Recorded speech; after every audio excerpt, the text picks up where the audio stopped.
You are listening to Financial Sense, the podcast that answers your real questions about money in your business and in your life. Recorded and brought to you by National Bank of Arizona, the only bank you need. Hello, I'm your host, Brent Cannon, Executive Vice President and Director of the Community Bank here at National Bank of Arizona. On this episode of Financial Sense, we have Jason Gove joining us today. Jason, welcome. Thank you, Brent. Yeah, Jason is the Vice President here at the bank. And on this podcast, we like to give people insight that they generally can only get from a really good friend in the industry. Today, Jason is going to give 3 tips to business owners who are looking to either sell or exit their business. Jason, welcome. Thanks, Brent. Thanks for having me. So what's the first tip? Let's get into it. Business owners of small business, medium size, and even large businesses.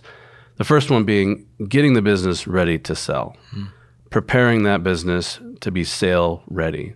And, some of the things that would go into this, and a lot of small business owners don't think about this, is making sure you've got great books. Have you got, all of your audits are done.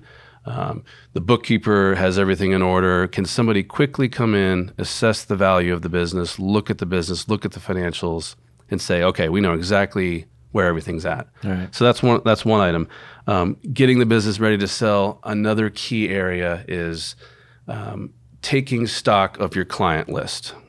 So making sure that the data for the clientele, obviously it's all the privacy is protected, all the financials are in order, any client specific data that will transfer with the sale of a business is properly set up from a technology point of view, from an access point of view, and from a legal point of view. And that should transfer with the sale of the business. Another key area in getting the business ready to sell is assessing the goodwill aspect of the balance sheet that is the owner's name or the name of the business. And a lot of times owners leave money on the table because they don't realize there's sort of an intangible value there that adds to the multiple when they go to sell the business. They need to start to think about that. They need to start to perhaps talk to industry experts or consultants and figure out a way to monetize that along with the business as a whole. Right. So kind of under the general topics of getting the business ready to sell, you talked about getting the books in order in the financial statements. I mean, what have you seen in your experience, and what would you kind of recommend to a small business owner as they think about this? I mean, should they go out and have their CPA prepare a separate set of financials? So for instance, if they're preparing their own financials internally, which a lot of small businesses do, sure, would you recommend before they go to sale that they go talk to their CPA to get a set of compiled or reviewed financials? I mean, what's your perspective on that? Ideally, you want to have 2 complete years of audited financials. Okay. Audited books, financials, tax returns, whatever. So if somebody's thinking about getting their business ready to sell, they need to be thinking about 24 months or more out to start to look into these things. And then certainly you can consult with your CPA, talk to business valuation experts, things like that. Right. But something that can be documented by a third party so that the buyer is going to be more comfortable with the financials and with the books. Speaking of intangible value, kind of the goodwill or blue sky we call it, I think that's a great point you make, and just examples from your experience of companies that have recognized some blue sky or goodwill. I mean, is that generally in customer base? Is that generally in future revenues? I mean, what do you kind of see make that up? I think when it comes to goodwill, the part that's applicable to a lot of business owners that they forget to try to monetize is, that brand recognition that does generate future revenue. And that may not trail on forever, but if they're trying to get a 3 multiple when they sell their business, there's a component of that is goodwill. Right. And that's why a lot of business owners will have to stay on for a couple years after so the buyer gets fully comfortable. But a lot of future revenue generation from the goodwill, and if the brand is strong enough, the brand could continue on indefinitely. Right. And that's you don't see that in financial statements, right? And I think that's your point. And so when you're thinking about selling your business, make sure and take the time. And a good valuation firm will help the business owner go through that process as well. Absolutely, absolutely. You're going to have to justify that, and so these conversations need to happen with the experts in advance. You talked about getting the family ready to sell. I think that's one of the really important nuances to this. And so can you speak to, when you say that, what are you really thinking about? I mean, setting up trust, what exactly are you talking about? Yeah, so really the second tip is diversifying to protect your family. And what I mean by that is a business owner, often, not always, typically a lot of the balance sheet or the assets of the family and the business are all tied up in the business. And so as you start to think about an exit, you start to think about a sale for the business, it's time to take stock in, liquidity. Does it make sense to sell off some assets, some plants, some equipment, things of that nature to strengthen the overall marketability of the business? Right. But if it gives the owner a chance to pull a little bit of liquidity out in advance to start to diversify their own balance sheet, I think that's a really smart thing to do. Right. I know in my experience, I've seen family businesses that, if the owner wants to sell the business, there can be issues with downstream generations that perhaps wanted to run the business, but at the end of the day, it's the owner's business, and I'm just wondering if there's any kind of from your experience or examples. What a business owner may need to do to kind of prep their family for that. Absolutely. From a planning point of view, business owners should always be thinking about succession planning. Right. But specific to getting a business ready to sell, preparing the family for this, life event, if you will, I think the owners need to decide what's important to them. And some owners allow a larger amount of influence from the next generation than others. And so that's up to them to decide. There could be a charitable interest that might, be factored in. But the planning for that needs to go into effect to minimize the amount of family heartache, if you will, right, but to maximize the ultimate utility that the business owner is trying to extract when they exit. Yeah, because, if you think about it, that business owner has made some assessment, right, because that is their retirement.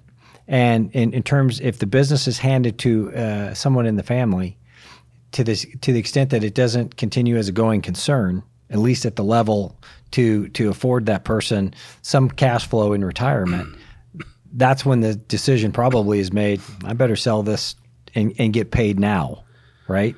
I think a lot of times a business owner, if there's no family involved, preferably the lump sum, walk away from the business and, it's done, right, kind of a sale is great.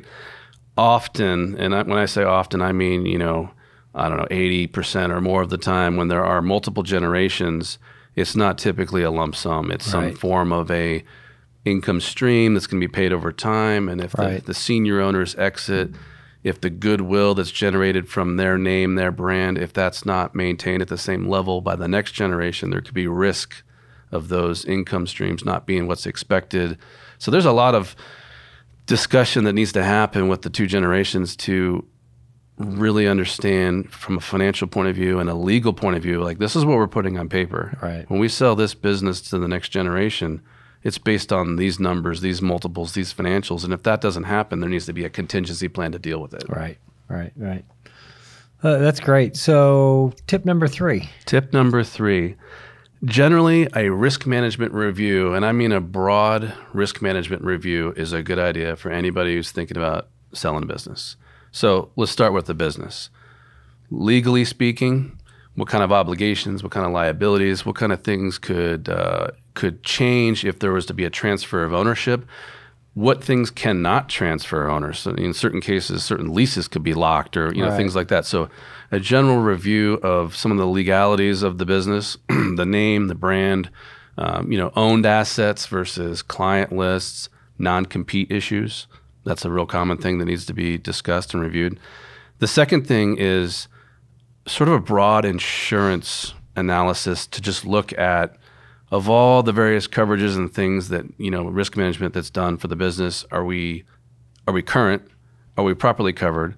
Because if there's any discrepancies there, the buyer's going to want that set up in advance. Right. So just minimizing, kind of like a home inspection Sure. in advance of selling the house. Sure. And moving to the personal side of the equation, because typically a business owner, their personal balance sheet and their business balance sheet are so well connected. Right. Looking at that balance sheet and saying, all right, we've been in this business for a long time. We've made some money, we've socked it away here and there.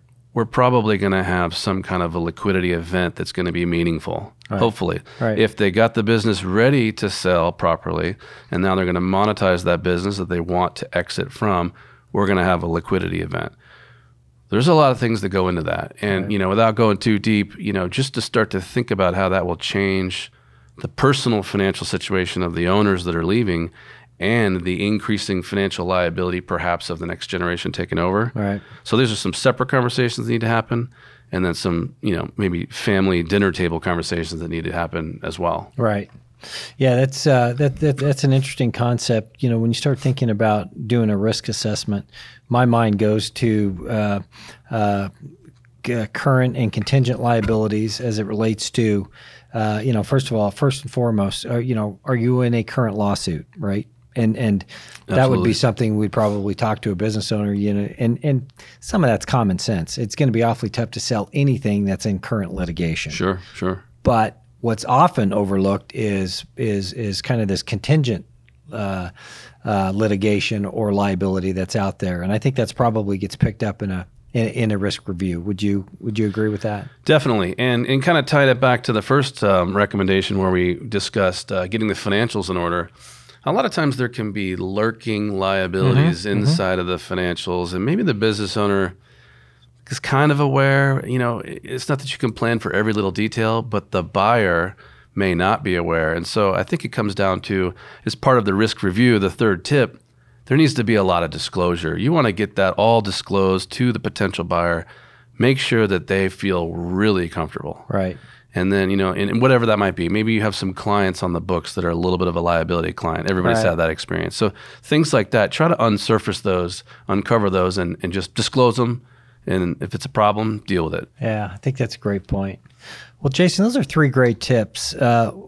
Just kind of putting an umbrella over this really complicated concept and clearly probably the most important life event for any small business owner. What I think of, and I'd like to hear what you think about this, but it's kind of like saving for your retirement, 401k, et cetera. We don't like to start, but in truth, a business owner, they need to begin thinking about this transition, whether they sell, whatever they do, or hand it off to someone in the family or sell it to someone.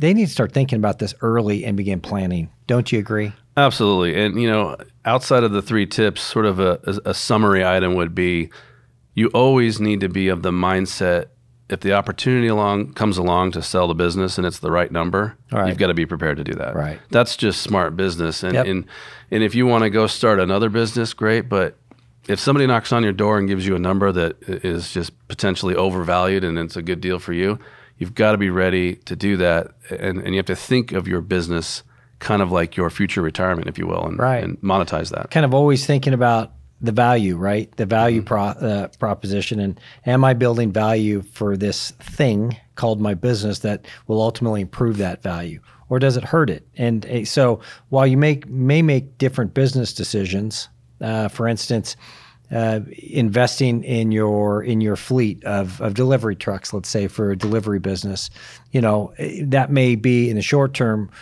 difficult from a valuation standpoint, or for a business standpoint, but in the long term will improve the valuation. Maybe that gets factored in. But it's kind of like thinking about your, I've heard some great leaders talk about the fact that you live life like you're going to, talk about it or tell a story about it. Kind of the same concept. A legacy. Yeah, legacy. Yeah. So I think that's really, really critical.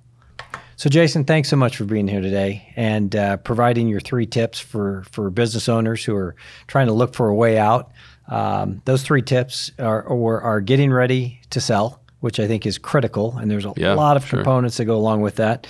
Diversifying your family income and the wealth of the family, and looking for ways to do that. Sure. And third, and maybe most importantly, doing a full kind of risk management audit, which arguably ought to be done on a continual basis, right? It should. It's one of those spring cleaning things, though, that gets put off, but absolutely, I think it should. Those are 3 great tips, and I'm sure business owners will hear these, and like is generally the case, these are fairly obvious, but it's like anything, you can't hear them too many times. That's right. Yeah. That's great. Thanks, Jason. Hey, Brent, thanks for having me. You bet. Well, that's it for today, folks. Thanks so much for joining us.